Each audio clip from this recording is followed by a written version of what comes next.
Mesdames et messieurs, bonsoir. Je reviens vers vous pour vous parler de sécurité d'environnement, car nous sommes dans un réchauffement climatique qui a fait son lit dans le monde entier, partout en Afrique et comme au Gabon. Aujourd'hui, nous allons parler de l'urgence climatique dans notre environnement.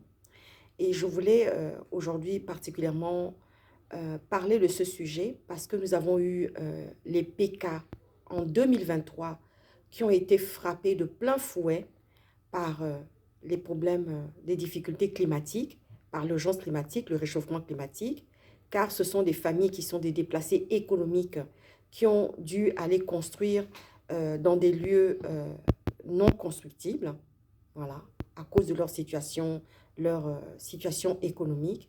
Et aujourd'hui, je viens parler de cet environnement et de la sécurité et des thématiques et des mesures qu'il faudrait mettre en place par rapport à cela. Je tenais à faire cette vidéo en direction du Gabon. Je voulais m'adresser particulièrement au président de la transition, Brice Clotaire Oligui Nguema, qui est le commandant en chef pour l'instant, voilà, qui a les manettes du pays, qui tient le manche du pilotage, comme on le dit dans notre métier. Je voulais lui faire part des mesures à mettre en place par rapport à cet environnement et à l'aide à apporter particulièrement euh, aux déplacés économiques de notre pays, le Gabon, car nous sommes une petite population et un petit pays où on a besoin vraiment de sécurité environnementale.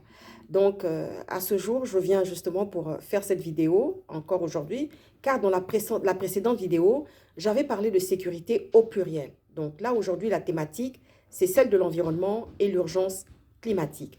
Donc, Monsieur Brice Clotaire Oligui Nguema, président de la transition, je viens à ce jour vous demander de mettre des mesures en place, hein. Et moi qui suis stratège en sécurité, je viens vous proposer des mesures aujourd'hui qui sont celles d'un numéro vert à 3 chiffres, qui ne sont pas ce numéro vert à 3 chiffres dont le décomptage ne se fait pas par portable, parce qu'il faut savoir qu'il y a des familles riches et nantis qui n'ont pas besoin, qui n'ont pas de problème d'unité, et puis il y a des familles économiquement faibles qui ont des problèmes d'unité, donc qui n'ont pas besoin d'être décomptés au moment où ils sont en péril et dans les difficultés. Donc, ensuite, il y a ce numéro vert à 3 chiffres. Ensuite, il y a le, le, les formations des sauveteurs qu'il faudrait envoyer en Europe, justement, pour pouvoir faire des formations de sauveteurs à travers un hélicoptère, en passant par un Troy, avec des coques pour aller chercher des personnes en péril dans des ravins ou des glissements de terrain. Voilà. Et ensuite, il y a la formation des jeunes étudiants, c'est-à-dire des élèves à partir de la classe de 3e jusqu'à l'université, à aller former à des premiers secours d'urgence, à savoir faire un bouche à bouche, à savoir faire un massage cardiaque, à savoir mettre en PLS, ça veut dire en position latérale de sécurité, une victime, en attendant les secours d'urgence hospitalière, ambulancière, venus du centre hospitalier de Libreville.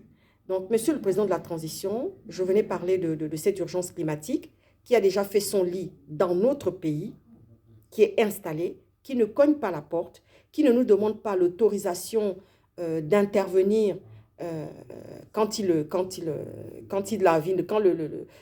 tsunamis ou quand l'urgence climatique ou quand les cyclones doivent frapper, ils ne nous demandent pas notre autorisation.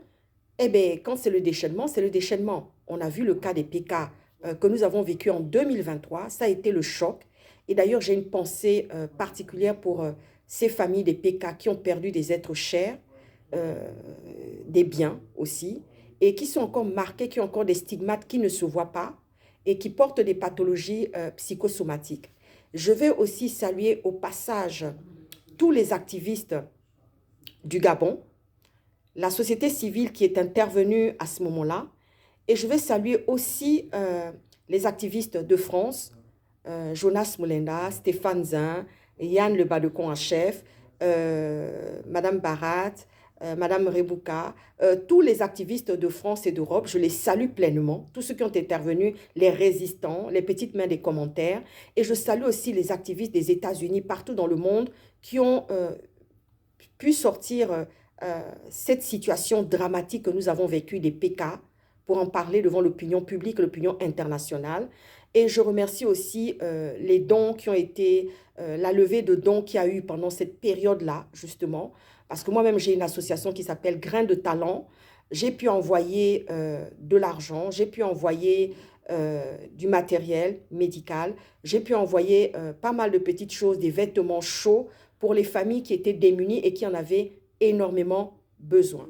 Aujourd'hui, donc, Monsieur le Président Brice Clotaire Oligui Nguema, je vous interpelle par rapport à cette situation, hein, qui est là aujourd'hui, parce que nous sommes une petite nation, un petit pays, mais avec une faible population, dont je ne peux même pas vous donner les chiffres parce que je n'ai pas l'exactitude des chiffres par rapport à cette population, justement.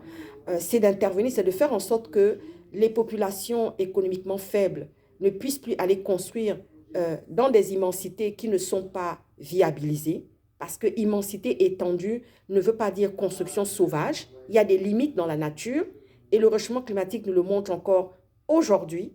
Et je tenais vraiment aussi à dire que c'est le moment où vous deviez prendre votre calculette, vous mettre au point ces petites mesures-là qui commencent, que je suis en train de vous donner actuellement, pour vous permettre à ce que vraiment les populations économiquement faibles aient l'accès à l'eau, à l'éducation, hein, et que vraiment on puisse régler cette difficulté-là au niveau de la sécurité environnementale. Donc là, aujourd'hui, Monsieur le Président de la transition, Brice Clotaire Oligui Nguema, je vous interpelle parce que c'est vous qui êtes aux manettes aujourd'hui. À l'époque où il y avait cette situation des PK, c'était Monsieur Ali Bongo qui était au pouvoir. C'était lui qui avait les manettes, mais malheureusement, il n'a pas fait ce qu'il fallait pour ces personnes qui étaient déjà en difficulté, carencées, avec des problèmes de logement. Donc, vous pouvez trouver des terrains viabilisés pour ces familles, pour que ce soit des gens qui ne soient plus exposés à des difficultés. Je tenais aussi à faire mon témoignage par rapport à une situation que j'ai vécue où j'étais dans un pays africain dont je ne citerai pas le nom, où j'ai vécu un glissement de terrain. Je revenais d'une invitation le soir. J'ai dû laisser ma voiture en rade pour aller sauver cette famille de 6 personnes dans un ravin qui était en train de vivre un glissement de terrain. La seule chose, je me suis sentie, ce jour-là, c'est la seule fois où je me suis sentie très seule au monde, parce que je me suis dit, s'ils avaient eu des sauveteurs, ils avaient les hélicos, ils avaient les pilotes d'hélicos, mais ils n'avaient pas justement la technicité au niveau du sauvetage. Et ce jour-là, ils n'avaient pas ce numéro vert que je viens de vous demander, enfin que je viens de vous donner aujourd'hui dans les mesures à faire. Et je vous assure, je me suis sentie seule. Je suis rentrée dans le ravin pour aller sortir ces 6 personnes. Je les salue au passage parce qu'ils me voient ce soir pour leur dire que coucou, je suis là, je parle de vous. Et pour dire que ce sauvetage a été très difficile pour moi. J'en ai pas dormi de la nuit. J'ai mis quelques jours avant de m'en remettre. Mais franchement, merci parce qu'il y a quelqu'un là-haut qui veille et qui était au contrôle avec nous pendant ce moment de sauvetage. Et voilà, donc je tenais encore à vous dire, Monsieur le Président de la transition, de prendre les mesures qui s'imposent par rapport à l'urgence climatique au Gabon, parce que c'est vraiment l'urgence climatique au Gabon. Il y a un glissement de terrain qui a eu en Nouvelle-Papouasie il y a 2 jours. C'était le même genre là que je suis en train de vous expliquer aujourd'hui. Et nous espérons que vraiment ces petites mesures, parce que c'est des petites mesures qui ne coûtent pas cher, le Gabon a les moyens. Le Gabon, c'est un pays riche qui a de l'argent et où vraiment les gens sont là, intelligents, et peuvent faire des choses vraiment concrètes pour la population, pour permettre à ce que cette population vive bien et décemment et que voilà, qu'il n'y ait plus jamais cette situation. Je tenais aussi à vous demander de mettre une stèle qui permettra à ce qu'on n'oublie jamais ces familles des PK qui ont vécu un moment très douloureux, hein, avec des peines et des souffrances. Nous en avons souffert. Nous qui sommes en Europe, avec les activistes, nous en avons souffert. Les activistes européens, les activistes du Gabon en Europe, avaient des cernes, ils ne dormaient pas. Ils étaient tous les jours en train d'alerter pour que cette situation soit vraiment prise en charge. Je tiens à remercier aussi la société civile au Gabon et les activistes du Gabon vraiment qui ont fait un travail formidable sur le terrain parce qu'ils nous relayaient justement les images. À chaque fois, on avait des images. On avait tout ce côté technique justement qui se faisait par M. Jonas Moulenda, par Stéphane Zin, par Yann Le Badecon en chef, par Suzanne Barat, Mme Rebouka et tous les autres qui étaient autour Frédéric Adeldon, par Joyce aussi, toutes ces personnes que j'aime beaucoup, je salue d'ailleurs au passage, et tous les résistants hein, autour qui ont travaillé énormément pour qu'on sache réellement ce qui se passait au Gabon et qui mettaient tout en lumière hein, aussi pour qu'on sache réellement ce qui se passe par rapport au PK. Donc, Monsieur le Président, peut veuillez vraiment prendre cette situation de la sécurité environnementale en compte. Hein. Ne m'en tenez pas trop rigueur parce que je commence juste, je suis ophtalmologue de profession, je suis aussi stratège en sécurité, je suis aussi dans le pilotage, mais en tout cas, ne me tenez pas rigueur, je suis la fille d'un journaliste connu et talentueux aussi, mais en même temps, ne me tenez pas rigueur par rapport à ma vidéo qui aura peut-être un peu des imperfections parce que je commence juste à sortir de l'ombre pour pouvoir parler de sécurité et surtout dans mon pays qui m'a vu naître. Hein, vous savez, ce pays qui est cher à ma personne, que j'aime beaucoup, qui est le Gabon, qui m'a vu naître, même si je n'y ai pas vécu beaucoup de temps là-bas. Mais en tout cas, j'ai les beaux souvenirs du Gabon, de la sécurité dans laquelle je vivais, non seulement chez mes grands-parents, chez mes parents et dans le pays à cette époque-là. Donc aujourd'hui, il faudra tout reconstruire parce que nous avons perdu énormément de temps. Voilà, Monsieur le Président Brice Clotaire Olinguema. Donc voilà, aujourd'hui, vraiment, je suis là devant vous pour vous parler encore de ces mesures et qui sont les numéros verts à 3 chiffres, qui n'est pas décompté des unités portables.